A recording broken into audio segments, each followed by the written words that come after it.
Labadiena. Pasaulyje gruodžio 5 dieną kasmet minima Tarptautinė savanorių diena, kuri yra skirta supažindinti visuomenę ir paskatinti susidomėjimą savanoryste. Atlikti tyrimai rodo, kad savanoriškoje veikloje dalyvaujantys ar dalyvavę žmonės savo pilietinę galią vertina geriau nei nedalyvaujantys. Lietuvoje įsitraukimas į savanorišką veiklą žymiai išaugo pandemijos metu ir prasidėjus karui Ukrainoje, kuomet gyventojai ėmėsi savanoriauti ir padėti įveikti iššūkius. Socialinės apsaugos ir darbo ministerija aktyviai skatina įvairių visuomenės grupių įsitraukimą į savanorystę. Savanorystė Lietuvoje auga ir keičiasi. Apie visą tai kalbamės su Socialinės apsaugos ir darbo ministerijos nevyriausybinių organizacijų plėtros skyriaus vyriausiąja specialiste Akvile Žaromskyte. Labadiena. Sveiki. Ir garso režisieriumi, ilgamečiu Raudonojo kryžiaus savanoriu Ramojumi Skirsgilu. Labadiena. Labas. Ar gerai pristačiau? Koks ten ilgametis. Paklausysime.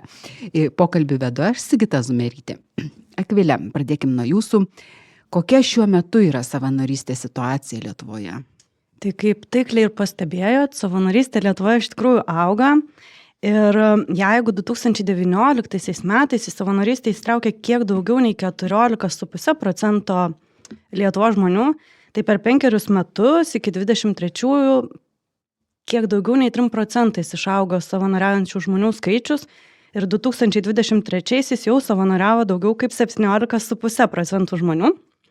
Kas dar įdomu, tai kad į savanorystę daugiau įsitraukia jaunimas negu suaugę žmonės, tai tarp jaunimo su metais šiek tiek laviruoja tas skaičius, šiek tiek kinta, bet iš esmės visada išlieka apie 30% žmonių jaunų įsitraukia kiekvienais metais į savanorystės veiklas. Šitaip, gal dar įdomu tai, kad irgi ta savanorystė labai augo ir pasidarė labai patraukli žmonėms susidūrus su įvairiom krizėm, tai tiek pandemija, tiek migracija, tiek karas Ukrainoje. Ir tikrai paskatino žmonės savanoriauti, nes 22-aisiais vien jau savanoriškose veiklose skirtose padėti ukrainiečiams dalyvavo net 9% Lietuvos gyventojų. Tai tokie visai įspūdingi skaičiai. Na, bet turim tokį tikslą ir tokį lūkestį, kad užauginsim savanorystę iki 2030-ųjų tiek, kad įsitrauks bent 22% žmonių. Tokie tikslai. Didelis tikslas. Didelis, gražus tikslas. Ambicingas, gražus. Taip, šiemet Lietuvoje įsigalioja naujų dalykų, reguliuojančių savanorystę, pačią savanorystės sritį. Apie tai papasakokite šiek tiek. Iš tikrųjų buvo tokie intensyvūs metai ministerijai savanorystės klausimų, tai turbūt didžiausias ir svarbiausias toksai dalykas nutikęs įsigaliojęs, tai buvo Liepos 1 dieną įsigaliojo naujos redakcijos savanoriškos veiklos įstatymas. Tai jo dėka dabar mes turim tokias aiškesnes, naujai apibrėžtas savokas, leidžiančias atskirti savanorystės rūšis ir savanoriškos veiklos organizavimą dalyvaujančias organizacijas. Irgi taip apibrėžti aiškiau ir konkrečiau. Tai kai išėjo tas įstatymo atnaujinimas, kartu su juo gimė ir dar vienas toks ministro įsakymas, kuris leidžia kompetencijas įgytas savanorystėje pripažinti patirtimi. Tai tuo įsakymu mes sakom, kad savanoriška patirtis, kurią įgyjam savanoriaudami, prilygsta tam, ką mes įgyjam mokydamiesi arba studijuodami ir lygiai taip pat dirbdami. Tai savanoris, jeigu kandidatuoja kažkokią darbo vietą, kur yra labai tokių specifinių reikalavimų, jis gali pateikti prašymą įstaigai pripažinti jo savanorystėje įgytas kompetencijas jo patirtimi ir įstaiga turėtų pagal savo susikurtą modelį tą prašymą kažkaip tai įvertinti, išnagrinėti. Ir teisingai, ar ne? Nes vis tiek savanoriaudamas žmogus taigi daug įgyja žinių, kompetencijų, visko. Taip. Tai toks atrodo labai vertingas, ypatingai patiems savanoriams šitas pokytis. O kitas pokytis irgi šiais metais atsiradęs, kartu taip išplaukęs su tuo įstatymo atnaujinimu, kuris gal šiek tiek aktualesnis pačioms organizacijoms, ne tiek patiems savanoriams, tai buvo apibrėžtas savanoriškos veiklos išlaidų kompensavimas ir dienpinigių skirimas. Tai šiuo metu organizacijoms jau yra paprasčiau ir patogiau ir yra aiškesnės procedūros, kaip tos išlaidos savanoriams patirtos savanoriaujant yra kompensuojamos. Ir atsiranda nauja galimybė avansu apmokėti savanorių patiriamas išlaidas, kas leidžia taip sklandžiau įtraukti į savanoriškas veiklas ir tuos žmonės, kurie galbūt patiria sunkumų, ypatingai ekonominių sunkumų ar ne, ir jiems galima jau dabar, tarkim, avansų pervedus ar davus pinigus, užtikrinti, kad jie galės neleisdami savo asmeninių pinigų, neieškodami iš kur jų rasti, susimokėti, pavyzdžiui, už kelionę į savanorystės vietą. Ir dar šis pakeitimas yra svarbus ir toms organizacijoms, kurios siunčia savo savanorius savanoriauti ar į kitą miestą, ar į kitą šalį kažkokias veiklas vykdyti, tai dienpinigių skirimas yra toksai kaip ir komandiruočių metu suteikiami pinigai savanoriui, kad jis neleistų savų. Tai tokie svarbus pasikeitimai įvyko šiais metais. Jau šiek tiek užsiminėm, bet galbūt dar galima praplėsti tokį dalyką, ką apskritai savanorystė duoda žmogui. Duoda žmogui, bet duoda ir visuomenėms, bendruomenės, aš taip sakyčiau. Tai aš taip mėgstu pakviesti žmonės, kai kalbuosi su jais apie savanorystę, įsivaizduoti ją kaip svarstyklės su 2 lėkštelėm. Tai į vieną lėkštelę mes atiduodam savanoriaudami tai, ką patys turim, tai savo laiką, energiją, žinias, emocijas ir įvairiausią visą didžiulį bagažą dalykų, duodam papildomas rankas ir papildomas kojas, ar ne toms organizacijoms, kurios kažkaip tai dirba tam, kad mūsų Lietuva, ar Europa, ar pasaulis būtų gražesnis. Ir turbūt žmonės, kai renkasi savanorystę, tai vis tiek renkasi temą, kuriems tai yra aktuali, kuris skauda, kuri niešti kažkur ten viduje, ar ne? Vieniems tai yra beglobiai gyvūnai, tada jie renkasi kokias nors prieglaudas gyvūnėlių, kitiems galbūt tai yra Lietuvos saugumas, ar ne? Tada jie renkasi, pavyzdžiui, Šaulių sąjunga, dar kitiems galbūt rūpia aplinkosauga, kitiems vaikai patiriantys sunkumus ir taip pasirenkam. Ir ateinam prisidėti prie to, kad kažkaip tai visi kartu įgyvendintumėm tos pokyčius ir tą Lietuvą kurtumėm tokią, kokią norim ją matyti. Ir kadangi tai jau yra svarstyklės, tai ant kitos lėkštelės irgi kažkas atsiranda, tai ir atsiranda tai, ką savanoris gauna. Ir savanoriai labai skirtingai įvardina tas naudas ir vertes, kurias gauna iš savanorystės. Tai vieni, ypač tie, kurie trumpalaikėse savanorystėse dalyvauja, tai jie ateina dėl to, kad smagu, arba dėl to, kad su draugais pabūti, arba susirasti naujų draugų. Dar kiti labai taip tikslingai renkasi savanorystę pagal tai, ką norėtų dirbti ateityje galbūt, gal nori pasimatuoti profesiją, o gal nori įgyti kažkokių įgūdžių, kompetencijų, tai savanorystė labai padeda tai padaryti. Kita vertus, jeigu jau taip renkamės pagal tai, kas skauda ir niešti ten vidui, tai tikrai ir tokį moralinį pasitenkinimą suteikia, kad kažkam tai padėjau, prisidėjau prie kažkokio bendro gėrio, jaučiuosi didesnis, svarbesnis, toks galingesnis, pilietiškesnis žmogus. Pone Ramojau, papasakokit apie jūsų patirtis savanorystėje, kur esate savanoriavęs apie tai. Čia praktiškai nupasakojau, pradėjau tai aš nuo COVID-o, buvau trenktas irgi tais pačiais, nutrenktas į santariškių priėmimą. Tai tada dar nebuvo kryžiui tos sekcijos, kuri paskui po to atsirado. Tai ten aš pravariau, neatsimenu dabar, kaip atėjau, tai kol ten mus laikė kryžiaus žmonės. Raudonojo kryžiaus, jo, taip. Ten buvo Raudonojo kryžiaus komanda, mes grįžnai priėmime dirbom. Tai tiek ir buvo, nes irgi, kaip ir čia kalbėt. Tai pirmiausia patirtis, tai pirmiausia vėlgi prisiminkim tą situaciją. Iš dalies tai buvo tiesiog legalus būdas išeiti iš namų, pasižmonėti. Iš kitos pusės vėlgi, principe, kadangi gyvenu vienas, tai įsivertinau tą situaciją, kad aš turbūt mažiausiai rizikuoju tokioje situacijoje ten atsidūręs, tai tas mane šiek tiek taip irgi pastumė, kad aš čia galiu kažką padaryti. Iš kitos pusės irgi, kaip sakė kolegė, tas pasmėjimo momentas galbūt buvo tas, kad aš nuo mokyklos norėjau kažką su medicina turėti, bet dėja gyvenimas pasisuko kitaip, bet vėl paskui atsisuko atgal. Tai va, ta patirtis tokia kažkokiu vaikystės svajonių galbūt pabandymas. Tai čia buvo mano pradžia. Paskui susiformavo ta ekstremalių situacijų komanda Kryžiui. Tai aš ten tada irgi atsidūriau.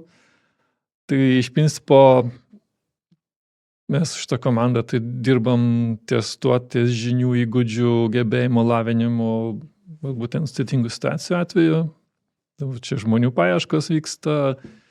Konkrečiai aš pats organizavau, projektavau visą evakuacijos punkto išdėstymą, veikimą, jeigu būtų, pavyzdžiui, avarija, nedaug dievė, Astrave. Arba kažkoks ekstremalus įvykis Vilniui, kad mes turim visą miestą evakuoti su švarinimo procedūrom. Žodžiu, šitos dalykus mes bandom ir su Pagdu bendradarbiaudami, treniruojamės, aiškinamės, kur spragos, kaip turėtų veikti sistema. Dabar va čia visiškai neseniai, rugsėjo mėnesį turbūt, buvo vėl miesto evakuacijos pratybos Grigiškėse.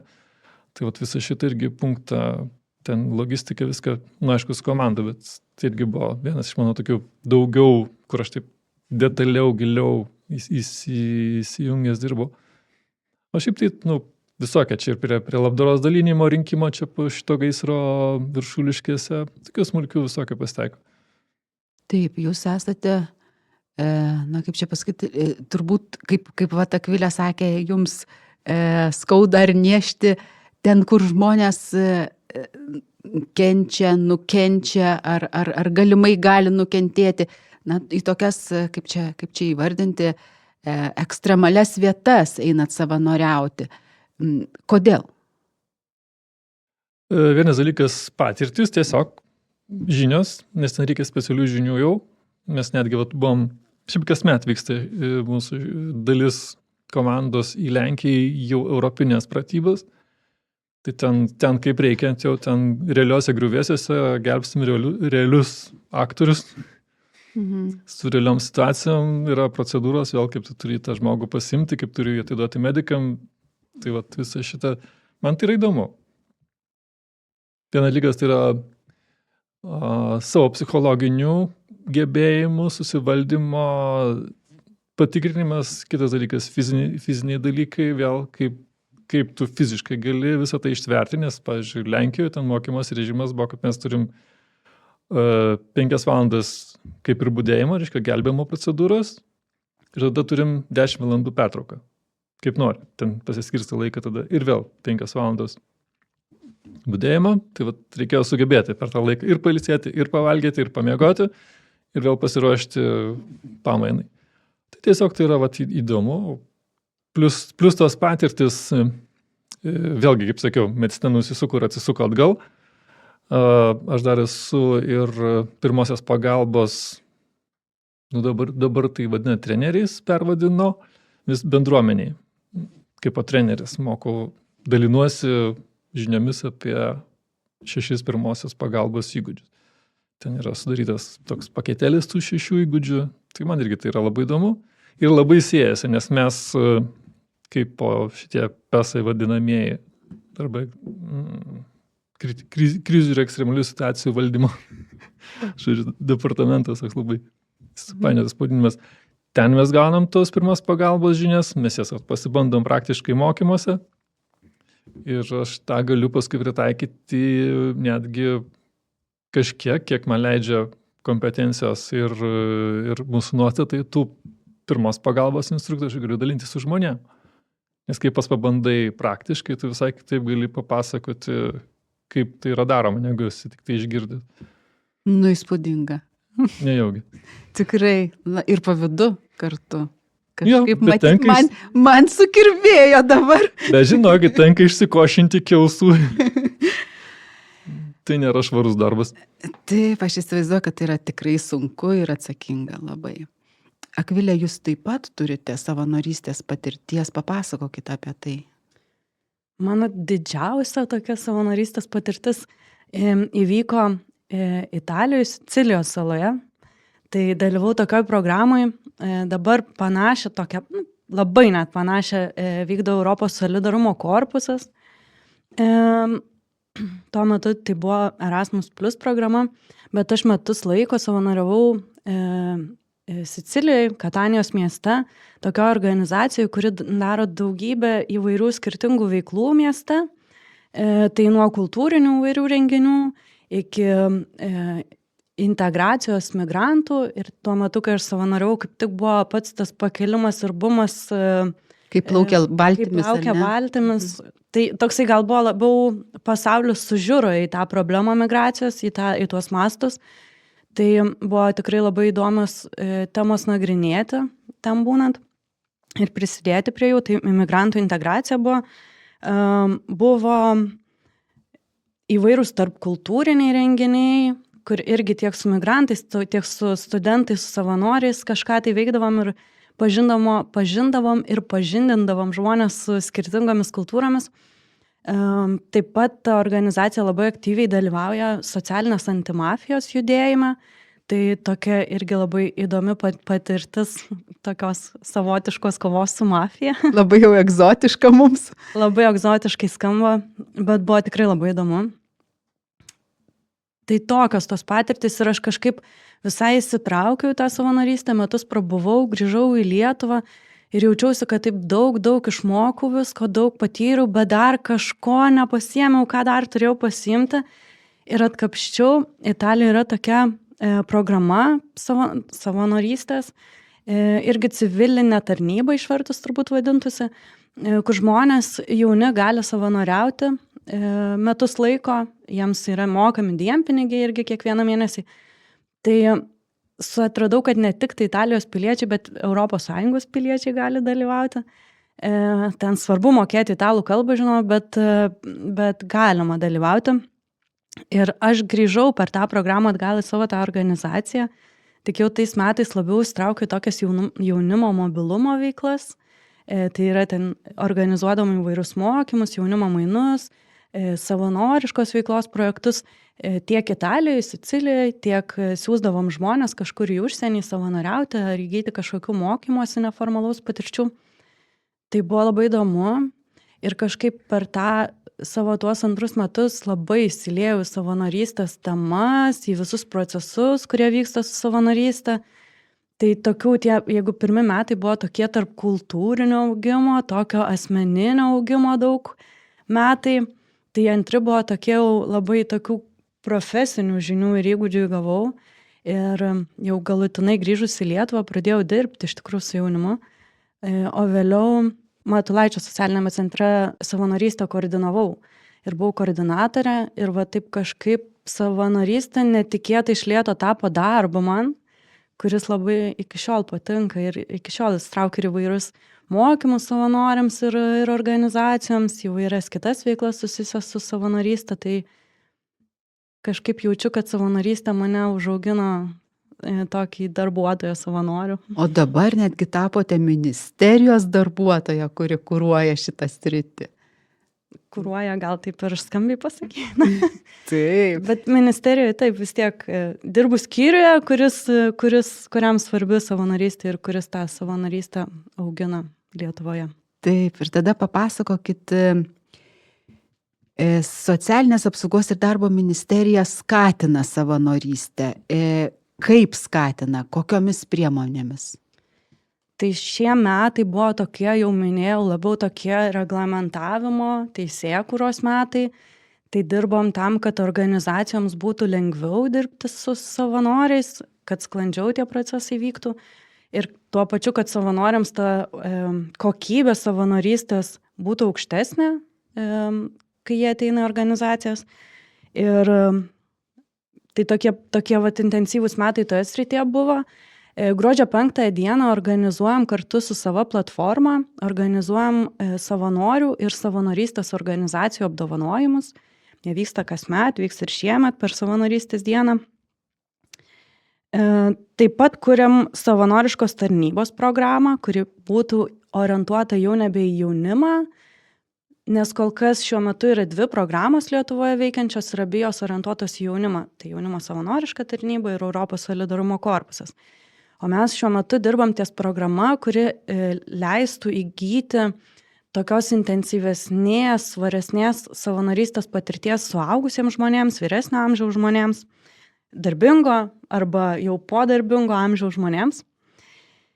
Taip pat mūsų skyrius turi dar vieną priemonę, kuri gal nėra tiesiogiai taip jau susijusi su pačia savanorystė. Tai yra NVO fondas, kuris turi nevyriausybinių organizacijų institucinio stiprinimo projektų konkursus organizuoja. Ir organizacijos tikrai sugeba pasinaudoti šitą galimybę ir teikia projektus ne tik tai kažkaip kitaip instituciškai stiprintis, bet kai kurios tikrai teikia ir projektus susijusius su savanoryste. Tai tiek pačios savanorystės plėtojimui, tiek savanorystės organizavimo sistemui kūrimui, įvairiems mokymams, tiek su savanoriais dirbantiems žmonėms, tiek patiems savanoriams mokymus organizuoja už tas lėšas, kuria įvairias registracijos, savanorių sąrašų sistemas, žodžiu, skirtingai sugeba pasinaudoti. Ir iš tikrųjų ne visi vertina, atrodo, gal iš tokių dar labai senų laikų likę, kad ta savanorystė yra toksai labiau nemokamas darbas negu kažkokia prasminga veikla. Tai ne visi dar įvertina, kiek iš tikrųjų kainuoja organizacijai kokybiškai organizuoti savanorystę. Tai tikrai kviečiam organizacijas taip aktyviai naudotis tokią galimybę, pasistiprinti save finansiškai šitoje srityje. Ir paskutinis, bet tikrai ne prasčiausias, ar ne vienas iš svarbių dalykų, kurios darome, tai savanorystę stiprinam ir plėtojam drauge su Šveicarijos ir Lietuvos bendradarbiavimo programos programa, ar ne, ir jų lėšomis remiam ir plėtojam. Tai programą numatytos veiklos turėtų prasidėti jau kitą metą. Ir jų esminis akcentas bus į savanoriškos veiklos koordinavimo kokybės stiprinimą. Tai yra bus organizuojama įvairūs mokymai, apmokymai tiek savanorių koordinatoriams, tiek su savanoriais taip jau tiesiogiai iš arti dirbantiems žmonėms, įvairiems specialistams. Ir bus kuriamas savanorystės kokybės standartas. Tai tokia irgi labai svarbi veikla, labai svarbus įrankis turėtų būti. Kaip tapti savanoriu, kur kreiptis žmonėms? Savanoriu tapti, jeigu jūs esat jaunas žmogus, 14-29 metų, tai labai kviečiu pasisverti savo galimybės, laiką ir pasvarstyti apie jaunimo savanorišką tarnybą. Tai čia toksai intensyvesnis, savanorystės intensyvesnė patirtis būtų, kurie atneša įvairių papildomų naudų, kaip pavyzdžiui, stojant dalis balo yra pridedama į aukštąsias mokyklas. Tiems, kurie galbūt svajoja paturėti laisvus metus ir kažkaip pabandyti savęs paieškoti ir svajotų tai padaryti užsienyje, tai irgi kviečiu pasidomėti Europos solidarumo korpusu, kuris leidžia jauniems žmonėms 18-30 metų išvykti į užsienį ir patirti įvairius dalykus. Tai čia tikrai galite informacijos jaunimo reikalų agentūros tinklapyje rasti apie abi programas. O visiems kitiems, kurie į tą amžiaus kategoriją nepatenka arba jaučia, kad ir taip labai daug daro ir norėtų ne taip intensyviai savanoriauti, tai visų pirma, tai kviečiu atrasti savyje tą taškelį, kuris niežti ir kuris svarbus, atsakyti savo klausimą, kas man svarbu ir kokia tema norėčiau savanorystės tos pasiieškoti. Ir tada, žinoma, yra visos didžiosios organizacijos, kaip Lietuvos Raudonasis kryžius, Caritas, Maltiečiai, Maisto bankas. Tai jeigu ten jums niešti, tai tikrai jūs mielai priims. Jeigu kažkaip tai dar neatradot arba kažko tai mažesnio ieškotumėt, tai kviečiu prisijungti prie savos platformos. Čia yra tokia platforma, kuri vienyje, jungia ir sujungia savanorį, žmogų norintį savanoriauti ir organizaciją, kuri savanorių priimtų. Tai jie suteikia galimybę ar ne organizacijoms paskelbti apie įvairias siūlomas ir organizuojamas veiklas organizacijoms, o savanoriams jas susirasti pagal temą, pagal trukmę, pagal intensyvumą ir panašius dalykus. Tai savo platforma tikrai gali būti labai patogus kelias rasti savanorystės vietą. O dar vienas būdas, tai turbūt yra tiesiog išeiti į kiemą, apsižvalgyti aplinkui ir pasižiūrėti, galbūt kažkur mūsų bendruomenėje, čia visai šalia mūsų yra kokia nors maža organizacija, vaikų dienos centras, ar atiduotuvė kažkokia, ar dar kažkokia maža organizacija, pelno nesiekianti, kuriai reikėtų papildomų rankų ir kuri daro gerą tai mažai arti esančiai bendruomeniai ir prisijungti prie jų. Pone Ramojau, mes girdėjome, kad jūs savanoriaujate tokiose ekstremaliose sritise, kurios reikalauja daug, kaip čia pasakyti, emocinių išteklių, ar ne? Kas padeda savanorių nepavargt? Čia, sakyčiau, yra labai turbūt visiems skirtingai. Aš galiu pasakyti apie save. Pirmiausia, tai yra įdomu. Tai yra šiek tiek kitaip negu kasdieninis darbas. Netgi ne šiek tiek, o gerokai kitaip. Tai turbūt tai ir kažkaip ir motyvuoja, mobilizuoja ir grąžina tą energiją, kurią tu esi investavęs. Aš net atsimenu tokį įdomų, bet patirtį. Man būnant priėmime ligoninės, ten tiesiog reikėjo padėti, išvežti žmogų, kaip jie sako, į atsisveikinimo kambarį. Ir po to man skambina Raudonojo kryžiaus, jau baigėsi pamaina, aš parėjau namo, skambina Raudonojo kryžiaus mūsų psichologė, sako, jums reikia pagalbos, turi tokia jau išpučia tokį dramblį, kad jis jau nebetelpa kambaryje. Bet, aš tada supratau, kad aš tiesiog atidaręs ligoninės duris, aš buvau vienas, aš uždarau duris, aš esu kitas, viskas. Mokate atsijungti. Tiesiog, tada aš supratau, kad aš tada pajutau labai ryškiai tą. Nes ten, vis tiek suprantat, ligoninės priimamasis yra, atskira, kaip mes vadinam, vos ne reaktorius. Reaktorius buvo kitur ligoninė, bet pas mus ten irgi neblogai buvo. Taip.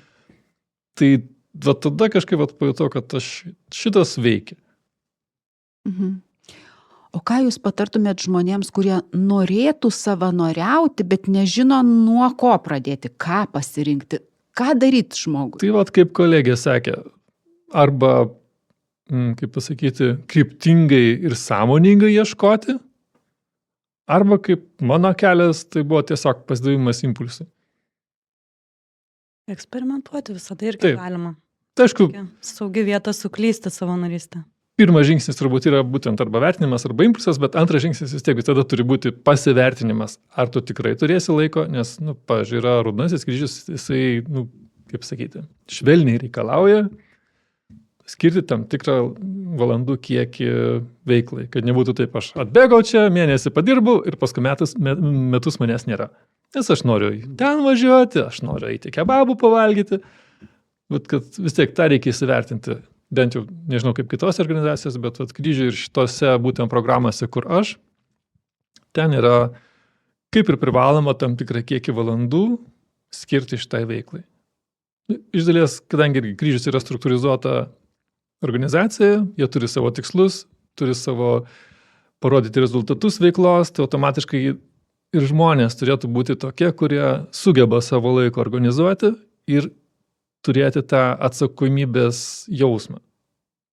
Ne taip, kad atbėgo, man linksma, kol linksma esu, o kai jau reikia lipti į pelkę ir ieškoti žmogaus iki kelio, tai jau tada ne, gal aš eisiu į plėžiuką. Tai kad tokių dalykų nebūtų, tai štai tas yra toks reguliavimas. Ir tai reikėtų, bet kokiu atveju, aš manau, kreiptis į organizaciją, pasišnekėti, pasiieškoti visada galima, visada bus paaiškinta, kokios taisyklės yra, kokios praktikos tose organizacijose. Raudonasis kryžius turi puslapyje internetinėme savo visada langus priėmimus į skirtingas programas, ten galima atsidaryti, rasti irgi visų programų sąrašus, kur kvietimai vyksta, nes, pavyzdžiui, tą PESO arba tų ekstremalių situacijų valdymo komanda, jisai vyksta vieną kartą metuose, tai galim irgi atsiversti puslapį, jeigu jums įdomu, kažkam būtų įdomu tokios ekstremalesnės technologiškesnės, nes mes, pavyzdžiui, turim netgi tokią komandą kaip dronų eskadrilė. Nes jeigu reikia, pavyzdžiui, čia, kur vyko šitų jaunuolių paieškos dingusių ir kur jos rado vis dėlto upėje, tai ta dronų eskadrilė šukavo visas tas vietas, kur negalima buvo prieiti, nes, upės pakrantinė vietom yra tiesiog fiziškai neprieinama. Tai žmonės ten buvo, kad ir batus traukė iš purvyno, bandydami išlysti ir šlapi parėjo ir visaip, ir plus šitą technologiją mums visada padėjo, taip kad čia yra tų veiklų ir spalvų visokiausių. Taip, ir savanoriaut galima ir ne taip ekstremaliai, ir tiems, kurie turbūt gal ir fizinių jėgų daug neturi, ar ne, ir netgi seniorams galima savanoriauti kažką tokio lengvesnio. Oi, tikrai, man atrodo, visokių veiklų, ko tik neprisigalvoja organizacijos, kaip įgalinti tuos ateinančius žmonės. Ir labai norėtųsi, kad tų seniorų kuo daugiau savanoriauti, nes toksai atrodo, kad neatrodytų ta pensija, toksai baisus, niūrus laikas, o kad būtų toks prasmingas, kur jau pagaliau dabar galiu savo tą laiką skirti ir daryti tai, ką jau dabar jau noriu, pabandyti visada norėjau. Tai labai norėtųsi ir taip, tikrai yra ir tų seniorų savanoriaujančių. Tikrai žinau, kad ir Maisto banke savanoriauja seniorai ir tose didžiosiose organizacijose yra visai tokių žmonių, kurie nuo pat nepriklausomybės savanoriauja ir jau daugybę metų. Tai tikrai galima rasti įvairaus plauko savanorystės, įvairaus plauko savanoriams. Dėkoju Jums už pokalbį. Apie savanorystę kalbėjomės su Socialinės apsaugos ir darbo ministerijos nevyriausybinio organizacijų plėtros skyriaus vyriausiąja specialiste Akvile Žaromskyte ir garso režisieriumi Raudonojo kryžiaus savanoriu Ramojumi Skirsgilu. Pokalbį vedžiau aš, Sigita Zumerytė. Sudie.